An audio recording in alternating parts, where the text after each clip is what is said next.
Você está feliz, querido? Diga para o irmão que está do seu lado, diga para ele, que bom que você veio. Diga para ele. Deus abençoe você que está com a gente pela primeira vez. Deus abençoe o Ministério de Louvor, que é lindo, é verdade ou não é? Deus abençoe você que está com a gente pela primeira ou segunda vez, amém, gente? Muito, Deus te abençoe muito. Eu quero começar a ministração de hoje lendo um texto para você, de uma escritora cristã e neurocientista chamado Caroline Leaf. Ela diz assim: a escolha é real, o livre-arbítrio existe. Você é capaz de sair fora do seu corpo, e observar o seu próprio pensamento e consultar a Deus e mudar os seus pensamentos e fazer florescer pensamentos positivos, bons.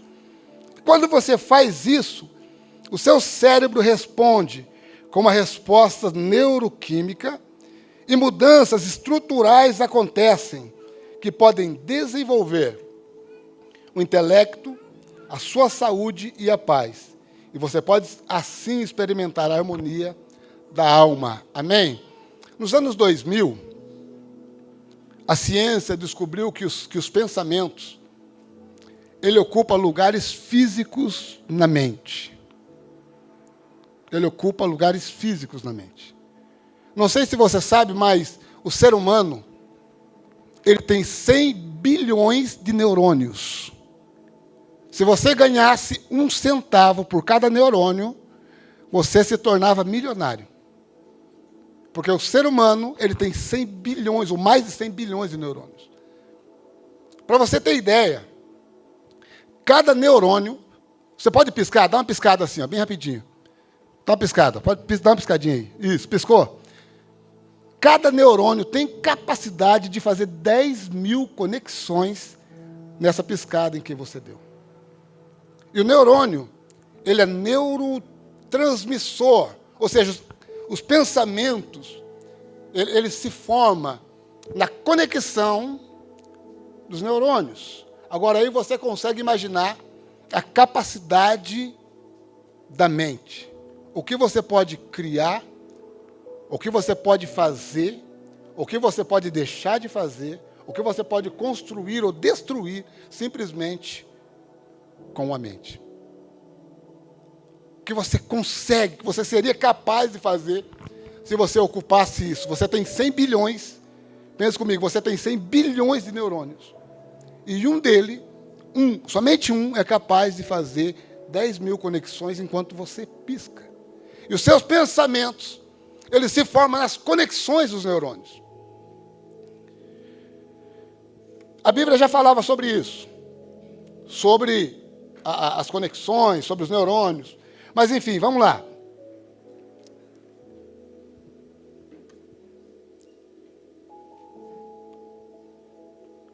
Esse espaço físico, ele se forma na mente por você ver ou fazer coisas repetidamente. Por exemplo, você está aprendendo a andar, você já viu alguém chegar, montar numa bicicleta e sair andando, sim ou não? A pessoa nunca andou de bicicleta. Ela precisa aprender a andar de bicicleta. Você já viu alguém chegar, subir na bicicleta e já sair andando? Ou, por exemplo, a pessoa nunca sentou num carro para dirigir. Você já viu alguém chegar, nunca dirigiu na vida, sentar na boleia, pegar o carro e sair, sem mais, sem menos? Vai dar ruim, não vai? Não vai funcionar. Sabe por quê? Porque o espaço dele não foi, ou seja, o cérebro dele ainda não registrou, não existe o espaço na mente dele do equilíbrio, por exemplo, para ele andar de bicicleta. Ele não construiu isso na mente dele ainda. Então aí a pessoa faz a primeira vez, faz a segunda, ela vai fazendo, e o cérebro vai construindo aquele espaço, vai construindo aquela estrutura na mente, onde a pessoa vai acabar aprendendo, ganhando o equilíbrio para aprender a andar de bicicleta. Ou ela vai construindo a estrutura na mente para que a pessoa aprenda a dirigir e daí por diante. Eu quero usar para você aqui alguns exemplos. Por exemplo, quando perdemos alguém na nossa vida, algum ente querido, o luto, a Bíblia diz que o luto ele é legítimo. você pode ter o luto. Mas quando você perde alguém, e você pensa, puxa, eu nunca mais vou ver essa pessoa. Isso traz uma tristeza e você acaba chorando, é verdade ou não é? Só que isso acontece hoje, acontece amanhã, acontece depois. E o seu cérebro, ele vai criando um espaço do luto na sua mente. Passa 10 anos, a pessoa fala o nome daquela pessoa que você perdeu, e você começa a chorar de novo, ou bate um vazio na sua alma. Porque no seu cérebro, na sua mente, existe um espaço formado, uma estrutura formada daquela perda que você teve.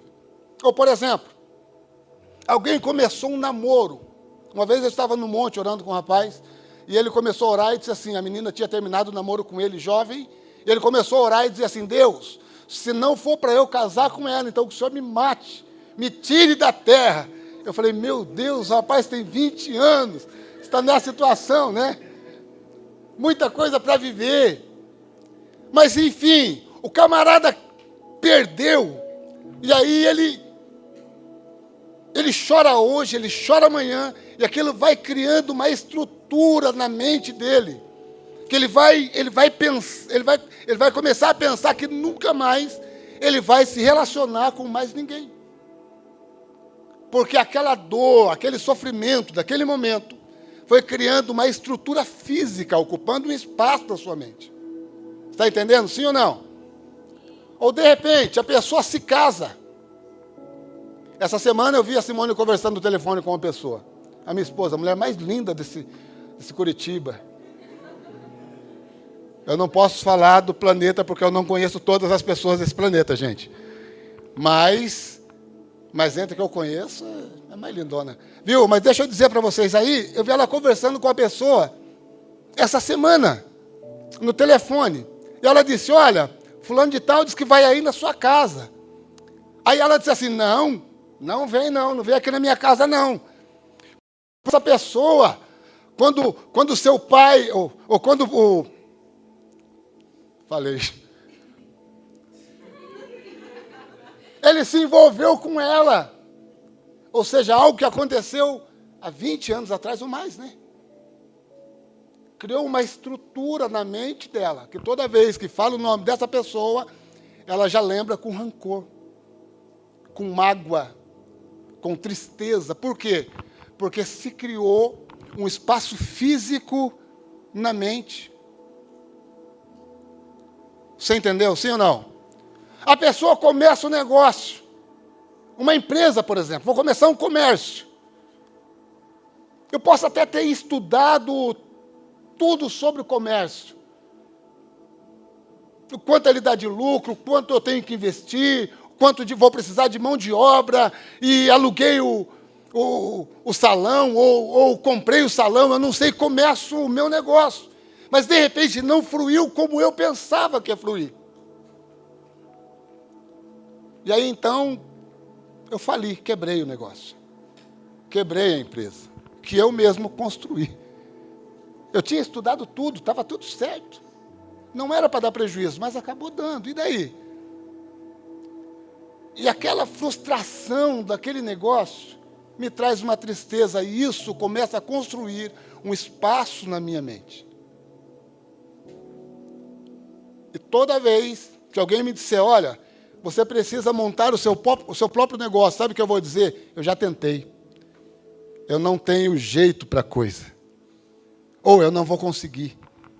Sabe por quê? Porque já existe uma estrutura formada na minha mente. Porque os meus pensamentos, eles geram uma estrutura física, ou seja, como se fosse uma caixa na minha mente, que toda vez que alguém falar sobre o assunto, aquela caixinha vai se abrir. Conheço uma pessoa, ela viveu casada por uns 15 anos. Adotou uma moça e teve 2 filhos. Ela adotou uma moça e teve 2 filhos biológicos. E o marido dela traiu ela com a moça em que ela adotou.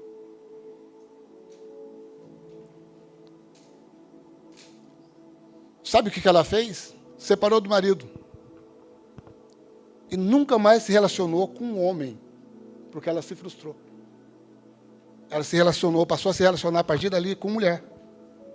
Porque criou-se uma estrutura física na mente dela, que quando falava-se de um relacionamento heterossexual com da vida, ela fala, não dá certo, já tentei, não vai funcionar.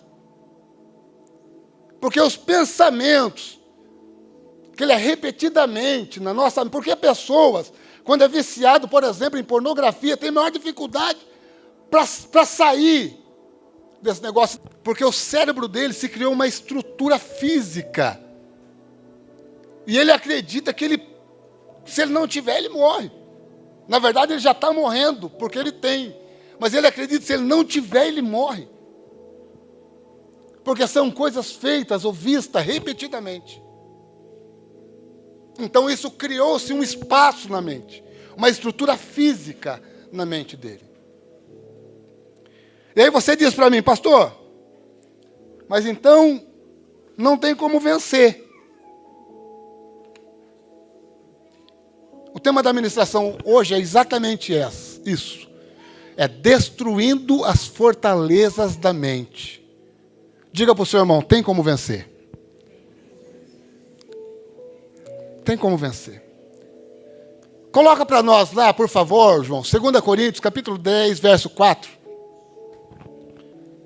Lê comigo lá, olha. As armas com as quais lutamos não são humanas, ao contrário, são poderosas em Deus para destruir fortalezas.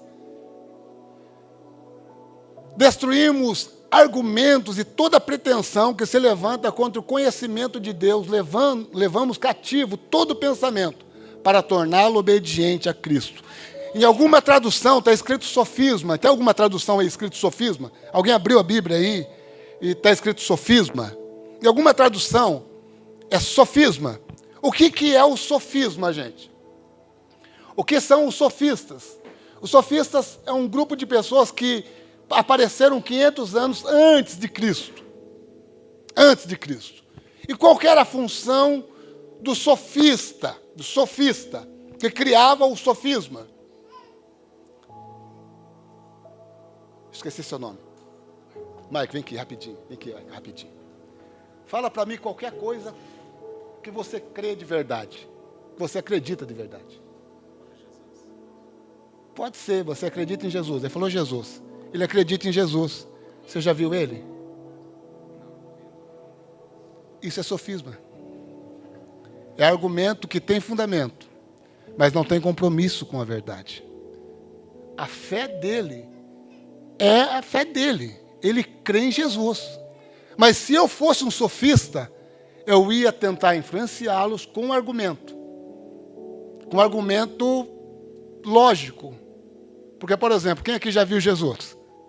Quem aqui já viu Jesus? Você já viu Jesus, sim ou não? Mas você crê nele, crê ou não crê? Você sabe por que você nunca viu Jesus? Porque você não precisa ver, você precisa sentir. Pode sentar, Deus abençoe. Amém, gente? A função do sofista era essa. Era tentar convencer as pessoas com um argumento lógico, porém sem nenhum compromisso com a verdade. Você quer ver aonde o diabo usou o sofisma? Quando Jesus foi levado ao deserto para ser tentado. Satanás apareceu lá, não apareceu? Aí ele disse assim para Jesus, ele levou Jesus e colocou no alto, no pináculo de um templo, e onde ele mostrou toda a terra para Jesus. Não foi isso que aconteceu? E ele disse para Jesus, se você prostrado me adorar, tudo isso aqui eu vou te entregar. É um argumento lógico, porque o sistema estava na mão do diabo. O sistema. Mas a Bíblia diz em Salmo 24 que do Senhor é a terra e a sua plenitude, o mar e tudo que nele habita. Está entendendo? Então tudo já pertencia a Deus, mas o diabo tinha um argumento lógico. Então aonde se encontra a batalha, meu querido? É o diabo tentando te convencer. O irmão, o pastor acabou de falar de coisas de sofisma que o pastor entendeu. Faz sentido, o dízimo é do Antigo Testamento, sim ou não? Mas é do Novo também. Ele é do Antigo, mas é do Novo também. Faz sentido. Mas é um argumento que não tem compromisso com a verdade. E isso é sofisma. E agora, coloca lá para nós, o 10:4. Vê se você acha a tradução que está escrito sofisma para nós. Não tem? Quem é a tradução que está escrito sofisma aí? Mas tudo bem, coloca lá. Coloca lá. O 10:4. Eu quero mostrar uma coisa para vocês aqui. Primeiro, como vencer então, pastor? Como desfazer as fortalezas da mente? Como que eu venço isso? É a maior batalha para vencer. As armas com que lutamos, elas não são humanas. Primeiro, querido, deixa eu dizer uma coisa para você. Você não vai vencer os seus pensamentos com armas humanas. Não adianta. Você não consegue. Não consegue. Você não consegue. Não adianta você querer lutar com armas humanas. Elas são poderosas em Deus para destruir as fortalezas que são criadas na nossa mente. Coloca lá o 5. Coloca lá o 5. Os argumentos e toda a pretensão que se levanta ao conhecimento de Deus, levando cativo todo o pensamento para torná-lo obediente a Cristo. Então, você não vai conseguir desfazer os pensamentos, os seus pensamentos, seus próprios pensamentos. Você não vai conseguir. Sofisma? Leia aí no seu, olha lá. Consegue ler para a igreja ouvir? Leia lá. É o 4. Porque as armas da nossa milícia não são carnais, e sim poderosas em Deus, para destruir fortalezas, anulando nós sofismas e toda altivez que se levante contra o conhecimento de Deus, e levando cativo todo pensamento à obediência de Cristo. E estamos prontos para fugir toda desobediência, uma vez completa a vossa submissão. Amém. Você entendeu? Sim ou não? Primeiro, você precisa de armas espirituais para vencer os pensamentos. Armas espirituais. Você não consegue vencer com armas carnais. Coloca para mim Colossenses 3:2. Colossenses 3:2. Como que eu vou vencer, querido? Deixa eu te dizer uma coisa. O camarada passa 8 horas por dia trabalhando. Sim ou não? Não dá para você estar trabalhando, às vezes, numa máquina, porque eu trabalho numa máquina, então não dá para você estar trabalhando, às vezes, numa máquina, e estar com um pensamento 100% em Deus. Então, você não consegue fazer isso. Não consegue fazer isso. Se você está trabalhando, você precisa estar focado no seu trabalho. Sim ou não? Pronto, acabou. Aí o camarada sai do trabalho, vai para casa e liga a televisão. Tem um neurocientista americano, ele escreveu uma frase, ele diz assim: quando nós ligamos a televisão é porque nós queremos desligar o nosso cérebro. Ligamos a televisão para desligar o cérebro. Não que seja pecado, querido, você assistir televisão. Não estou dizendo que é pecado. Eu estou dizendo que enquanto você está vendo televisão, você já está vendo a pizza pronta, ao invés de você fazer pizza, está entendendo? Você não usa o seu cérebro. E aí você ligou a televisão, você assiste até... Chegou em casa às 5 horas, então você vai assistir, começa a assistir o Datena. Depois do Datena vem o quê? Jornal da Band. Depois eu não sei o que mais, eu sei que depois tem futebol quarta-feira, né? 11 horas, você desliga, vai tomar banho e vai dormir. Sabe? A Bíblia diz, olha lá o que está escrito, mantenha os seus pensamentos. Você não consegue manter o seu pensamento nas coisas de cima se você não estiver ligado lá em cima, querido. Essa é uma das armas que Deus te deu para você anular sofismas, pensamentos contrários, mentira que se levanta todos os dias, dizendo que você... que já perdeu uma batalha uma vez, vai perder sempre. Sabe, você que já se frustrou no relacionamento, vai se frustrar sempre.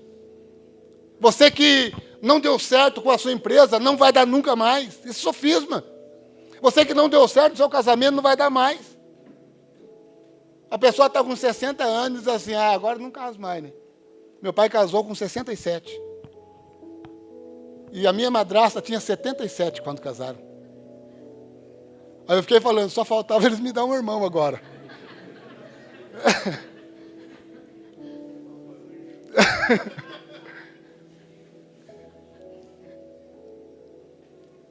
Mas existem pessoas que porque não deu certo no primeiro relacionamento, que não vai dar mais. Sofisma. Pensamentos contrários. Pensamentos contrários, sofisma. Então como que eu posso vencer isso aí, querido? Mantenha o pensamento nas coisas do alto e não nas coisas terrenas, amém, gente? Vamos lá, mais um texto para nós aí, filhão. Mateus 22, 37.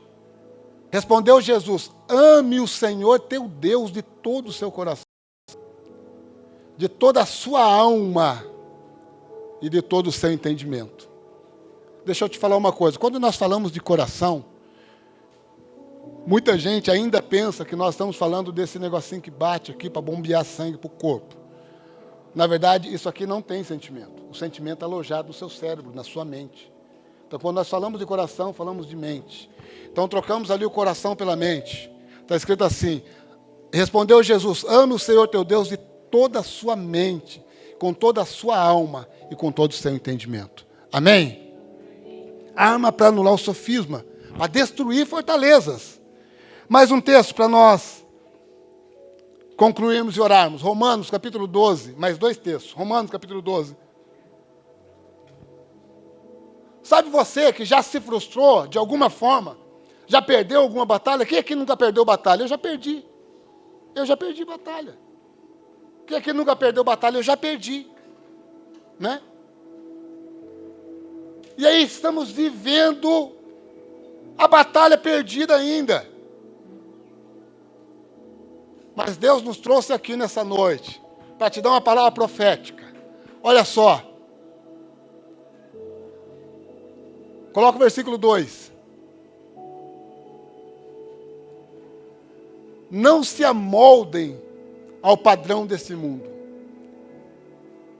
mas transformem-se pela renovação da sua, para que sejam capazes de experimentar e comprovar a boa, agradável e perfeita vontade de Deus. Enquanto você estiver vivendo as suas batalhas perdidas, você vai continuar vivendo sua batalha perdida. Mas agora, a partir do momento em que você transformar a sua mente e dizer para o diabo, você é mentiroso, está dizendo que eu não posso? Eu posso. Gente, se eu casei, você pode tudo. Está entendendo? Você pode todas as coisas. Amém, gente? Você pode tudo. Tudo. E para nós terminarmos e orarmos, Filipenses, capítulo 4, verso 8. Filipenses, capítulo 4, verso 8. E o bom de tudo não é eu ter casado, gente. O milagre não é eu ter casado. Hã? Não. 22 anos fizemos agora, dia 24 de agosto, 22 anos de casado. Dia 24 de agosto. E o milagre maior é que ela diz que continua me amando.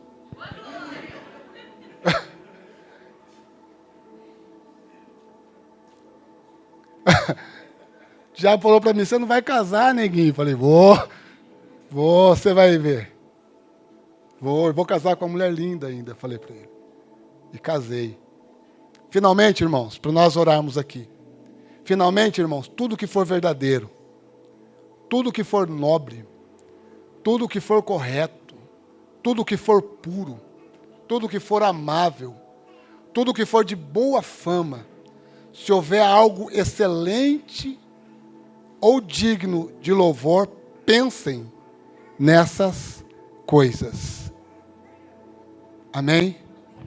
Pensem nisso. Posso orar com você? Fique de pé, por favor. Eu já perdi batalhas. Eu vou dizer uma coisa para você.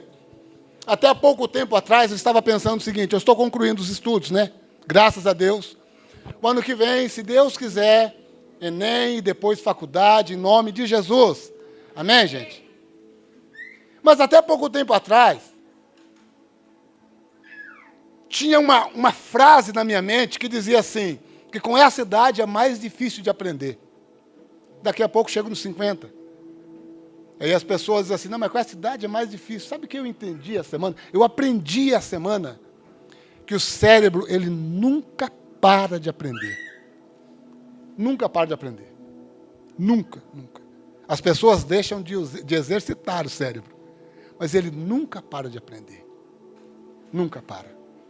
Aí quando eu vi isso, eu disse, gente, é mentira do capiroto. É mentira. Eu posso aprender. Eu posso avançar. Eu posso crescer. Eu posso vencer nas mesmas batalhas que eu já perdi lá atrás, gente. Sabe, eu posso vencer. O inimigo está dizendo que não, mas eu posso. Sabe, eu já perdi batalhas. Já fui envergonhado. E aí nós não queremos, nós ficamos naquela, não, eu não vou de novo, às vezes até mesmo por medo de acontecer o que aconteceu lá atrás. Mas isso na nossa mente é o nosso inimigo te dizendo, olha, você não é capaz, você não pode, você não consegue. Mas Deus está dizendo, olha, transforme a sua mente, porque você é capaz. Transforme a sua mente porque você pode. Você sabe por quê? Porque você não está sozinho. Jesus disse assim, olha, eu vou, mas eu vou enviar alguém que vai estar com vocês todos os dias. O Espírito Santo. Por mim, capacidade, gente, eu não tenho mesmo. Mas o Espírito Santo me capacita. Falei para minha esposa esses dias, falei, vou fazer o meu passaporte. Aí ela disse, para quê? Eu falei, porque eu vou sair do Brasil. Não, lógico, não para morar. Mas para passear eu vou. Vou viajar, vou passear. Vou viajar bastante. Vou. Aí você vai dizer assim para mim, pastor, como? Hoje não dá, pastor. Até hoje daria. Sabe por quê? Porque o Marcelo não é ninguém, gente. Mas quem está comigo é maior do que tudo. Tá certo? Eu quero profetizar sobre a sua vida, eu quero profetizar sobre a sua casa. Nas mesmas derrotas, ou seja, no mesmo lugar onde você foi derrotado, Deus quer te honrar. Você sabe o que significa o lugar da caveira? Quem sabe aqui o que significa o lugar da caveira? Porque Jesus foi crucificado num lugar chamado caveira. Quem sabe o que significa o lugar chamado caveira? Só a Simone e o Lucas que não pode, que elas sabem, eles sabem. Eu vou explicar para vocês o que significa o lugar chamado caveira. Quem lembra de uma batalha, já oramos, quem lembra de uma batalha entre Davi e Golias? Quem lembra dessa batalha? Quem o Golias representava? O diabo, o inferno. E quem Davi representava? Deus e o povo de Deus. Teve a batalha. Davi matou o Golias, cortou a cabeça dele e pendurou num determinado lugar. E aí a cabeça de Golias, sol, chuva e o tempo, ela foi secando. E ficou só o crânio da cabeça de Golias naquele lugar. E as pessoas passavam por lá e viam o crânio de Golias lá e diziam a caveira de Golias. E ali ficou conhecido como o lugar da caveira. Foi o lugar aonde o diabo foi envergonhado. Só que quando Jesus vem, eles matam Jesus num lugar chamado caveira. Porque o diabo pensa onde nós fomos envergonhados. Agora nós seremos vitoriosos. Só que acontece uma coisa. Eles matam Jesus num lugar chamado caveira. E ao terceiro dia, ele ressuscita. E diz para o diabo, você perdeu lá atrás e vai perder aqui de novo. Está entendendo? No lugar que era para ser vergonha, foi um lugar de dupla honra. Está entendendo? No mesmo lugar onde você perdeu batalhas, Deus quer te honrar, querido. Sabe? Quer te dar dupla honra. Eu posso orar com você? Feche os teus olhos. Por favor, feche os teus olhos. E se você se sentir à vontade, você pode sair do seu lugar, correr não, vir aqui na frente.